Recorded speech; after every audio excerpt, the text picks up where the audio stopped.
If you spent any time studying Japanese, then you've seen these two marks appear above certain characters.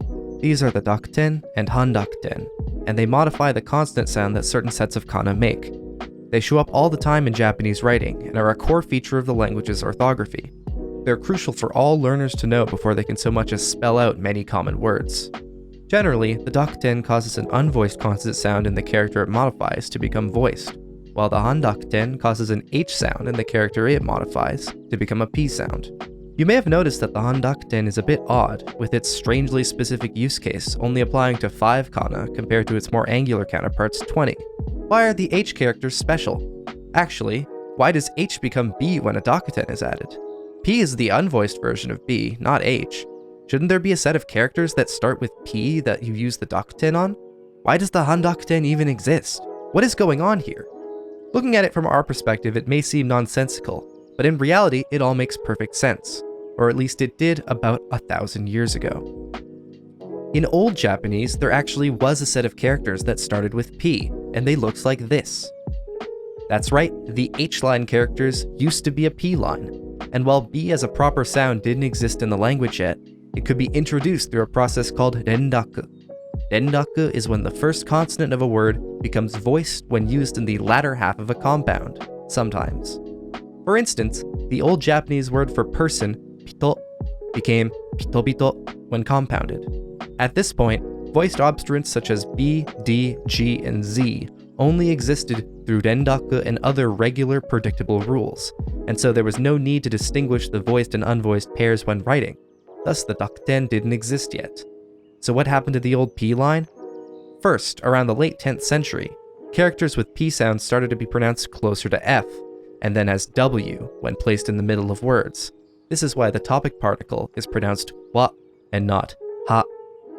By the 1500s, the word initial F-like characters had gradually shifted to being pronounced like H.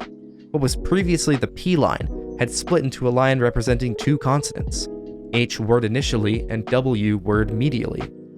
Soon after these changes occurred, W sounds disappeared from mora with the vowels I, E, and O, making these characters an almost pure H line.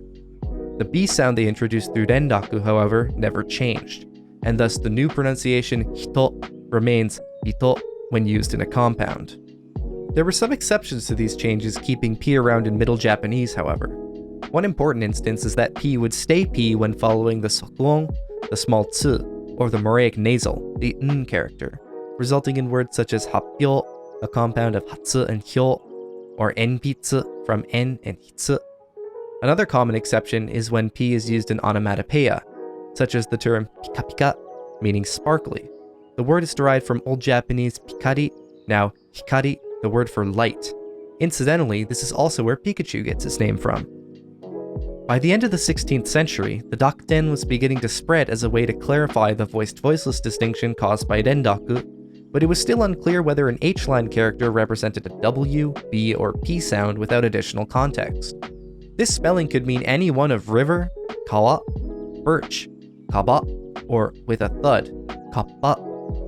It was at this point in 1598 when a group of Portuguese Jesuits published a kanji dictionary, and to disambiguate the then uncommon use of the P consonant, a small circle was added to the top of the H-line characters where it occurred, making it the first published use of the handakuten. This dictionary had a fairly big influence on the language at the time, and so the new markings spread throughout written Japanese until it became an essentially official part of the language, taught to Japanese children in schools and foreign language learners alike.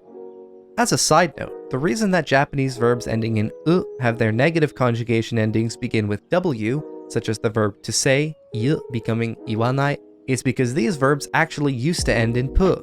Due to the sound changes, they shifted to w endings, though this quickly became u, as the former doesn't exist as a sound in Japanese. However, the use of W in the negative stuck. Similarly, the infinitive stem, used in conjugations like imasu, used to be written with the character hi. As mentioned earlier, this character was once pronounced wi, but like the earlier ending, lost its W. Due to standardization, we now write both of these using the characters for I and U instead. Aside from what we've learned, the handakuten also has some more niche use cases in linguistic analysis of Japanese and other related languages. Characters from the K line are marked with the symbol to indicate a nasalized variant of their voice counterparts. Compare the sounds of the three characters ka, ga, nga.